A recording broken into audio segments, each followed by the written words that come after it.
La virgule est un signe de ponctuation qui contribue à la bonne structure de la phrase et à la clarté de son contenu. Sans elle, le propos serait flou et ambigu.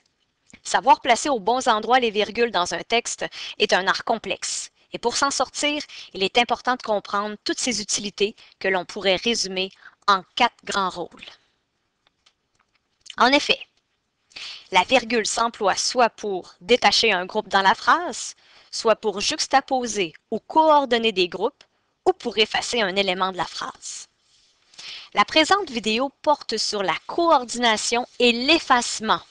À noter que, pour toutes les autres utilités de la virgule, d'autres vidéos ont été conçues et sont disponibles. D'abord, observons de plus près le cas de la coordination. Pour coordonner des éléments, je dois employer un coordonnant, un mot qui sert à unir des éléments de même nature, comme des noms, des adjectifs, des phrases, en soulignant le lien de sens qui unit ces éléments. Voici des exemples de coordonnants. Des mots qu'on voit et qu'on emploie très souvent. La grande question qui se pose maintenant. Où insérer la virgule dans la phrase comportant l'un de ces mots? Eh bien, celle-ci pourrait être placée avant ou après le coordonnant. Observons les cas où la virgule doit se positionner avant. Quand on emploie les coordonnants « mais » ou « car », il faut développer l'automatisme de placer une virgule devant ceux-ci. Marie-Julie aime le tennis, mais déteste la natation. Andréane lit un roman, car elle a un examen de lecture dans 2 semaines. Ces 2 mots qui coordonnent, dans ce cas-ci des phrases, doivent effectivement être précédés d'une virgule. Il est aussi bon de savoir qu'il est fort déconseillé de débuter une phrase avec l'un de ces mots, et que les coordonnants « et » ou « et ni » ne sont généralement pas précédés d'une virgule.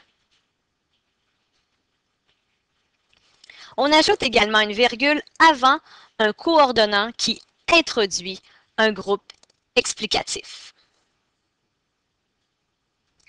Comme on l'observe dans les exemples suivants. Bruno Pierre est coquin, virgule, c'est-à-dire qu'il joue beaucoup de mauvais coups à ses collègues de travail. Vincent est un excellent skieur, virgule, voire un expert. On observe bien ici que c'est avant le petit coordonnant que l'on place la virgule. Observons maintenant le cas où la virgule doit se positionner après. C'est ce que l'on doit faire quand les mots suivants débutent la phrase. Cependant, en effet, en conséquence, néanmoins, et ainsi de suite. Voyons un exemple. Danny a obtenu le meilleur temps durant la compétition. Toutefois, virgule, il a été disqualifié. Et qu'en est-il de l'effacement? Eh bien, dans le cas de l'effacement, la virgule va se positionner là où l'élément est effacé. Par exemple, Julien aime les carottes et Judith, virgule, les tomates. L'élément qui a été effacé de la phrase afin d'éviter une répétition est le mot « aime ». En effet, il faut refaire le sens de la phrase pour bien comprendre la nécessité d'une virgule ici. Il faut donc lire « Julien aime les carottes et Judith aime les tomates ». La virgule se place là exactement où le mot se trouverait si le procédé d'effacement n'avait pas été appliqué.